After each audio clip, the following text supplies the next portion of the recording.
Is your advertising broken? If you've ever felt like your e-commerce ads almost work but didn't, this video is going to explain exactly why.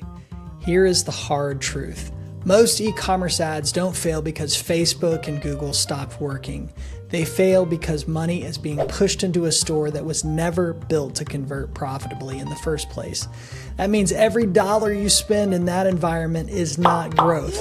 It's an expensive, budget-eating tuition to a school you may never graduate from. And the frustrating part is, most of the time, the failure has nothing to do with ads at all. In this video, I will show you why most e-commerce ads fail before they ever get a chance to really start, the hidden mistakes that drain budgets even when ROAS looks fine, and the exact sequence to use to make ads predictable instead of a gamble, so you know what to fix before you spend another dollar. Okay, before we get to those reasons e-commerce ads fail, here's one thing you have to understand first. Many brands don't actually invest in advertising, they gamble. Think about how most stores approach paid traffic. They launch a few campaigns, throw up some creatives, tweak the audiences, change the headlines, and all at the same time. If something works, they throw more budget at it. If something doesn't, they kill it fast. But that's not a strategy. That's a casino. They're pulling levers, they're watching lights flash, and hoping the next spin is the one that finally pays off. Now compare that to a lab. In a lab, you don't change 5 variables at one time. You control the environment. You test one thing, you measure it, you write it down, and only then would you move forward. Winning e-commerce brands treat ads just like that, like a lab. And once you understand that, the real reasons why e-commerce ads fail becomes painfully obvious. Let's look at those 6 common reasons ads fail, and the last one really highlights the reason why gamblers don't often win with advertising. Failure number 1, the wrong offer. Let me start with the most uncomfortable one because this is where most e-commerce ad problems actually begin. The offer. I've seen stores with great ads, clean accounts, even decent traffic, but the ads still don't work. Why? Because the math never worked to begin with. Here's what happens.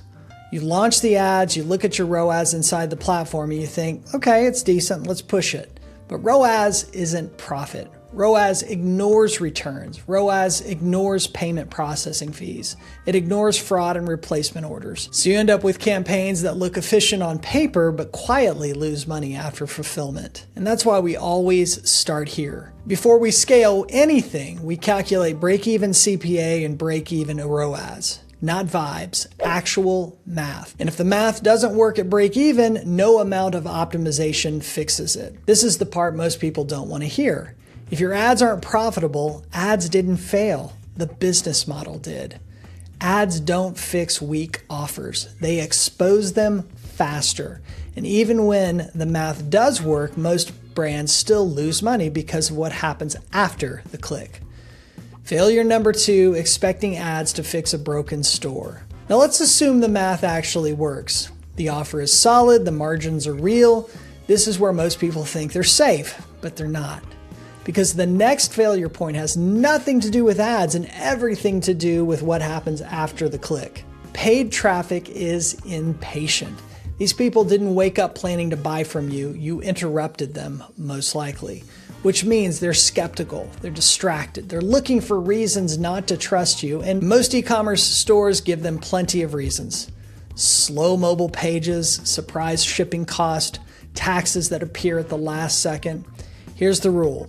Ads don't fix bad checkout experiences, they just send more people to notice them. This is why brands say things like, traffic is up, but conversions are flat. Nothing broke, you just poured more water into the same leaky bucket. If you want paid traffic to convert, you have to remove friction before you scale. Surface the total cost early, make delivery times obvious.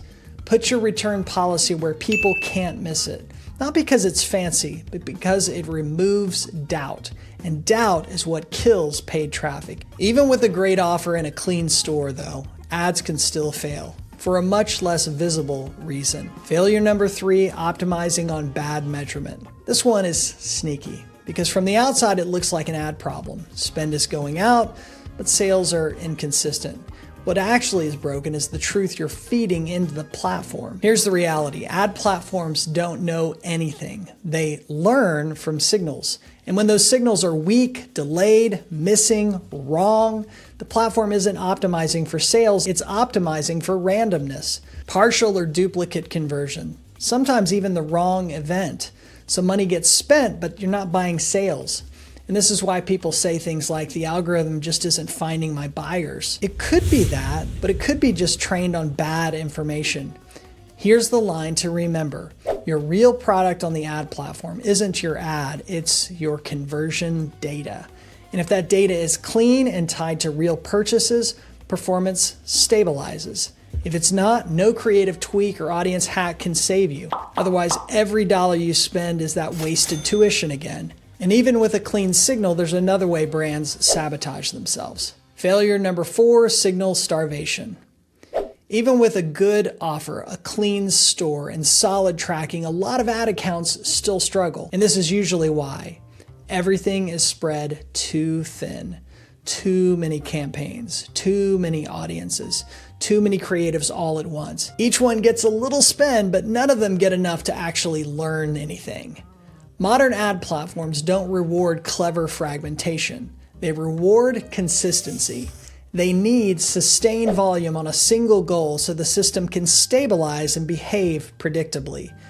Instead, most brands panic early. They launch 5 campaigns, duplicate the audience, test 10 creatives, and then wonder why nothing sticks. Here's the reframe. Many brands don't have a bad channel problem, they have a spread too thin problem. When you consolidate with fewer campaigns, fewer hypotheses, one primary conversion goal, performance doesn't spike overnight, it smooths out. And once that happens, the next thing everyone blames is creative. Failure number 5, creative failure is usually structural. This is where ad teams assume the problem is creative. So they brief harder, they polish more, they make things prettier, and then they're shocked when performance doesn't move. Here's the truth. Most creative doesn't fail because it's bad, it fails because it's unclear.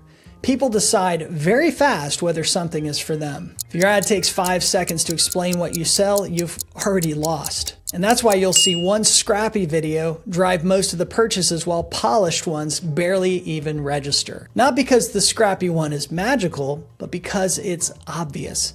Creative doesn't need to be perfect, but it does need to be immediately understandable. A clear promise, a clear product, a clear reason to care.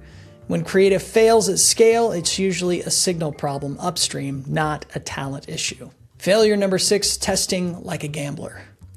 This is where your budgets really get destroyed. Not because ads are expensive, but because advertisers are testing like it's a slot machine. Creative, new audience, new landing page, new budget, all at once. Something works or it doesn't, nobody knows why. Here's the rule that changes everything. If you don't know why something worked, you can't scale it. Real testing is pretty simple. One variable at a time, minimal runtime, results logged. Because one winner at a time compounds. And once you fix that, the entire system changes. The recovery playbook, how winning brands actually scale. So this is the sequence that actually works every time. Phase 1 is the profit gate. Before scaling, you calculate break-even CPA or ROAS, returns included, fulfillment included, and if it doesn't pass, you don't move forward. Phase 2 is the signal gate. Tracking is fixed, events are validated, noise is reduced. The platform learns from real purchases, not guesses. Phase 3 is a controlled creative discovery. Clear angles, native formats, repeatability over spikes. Phase 4 is structural scaling. Budgets move slowly, learning is protected, testing always has a reserve. And this is the line everything comes back to. Scaling isn't something you decide, it's something you earn. Now, if you're specifically running Google Ads and want to see how the same sequencing applies there, with offers, structure, signal, then scale, I break it all down in the next video. It's called the Google Ads e-commerce strategy. You can click on it right here. This is where this all turns into something you can actually apply inside of Google Ads. All the best.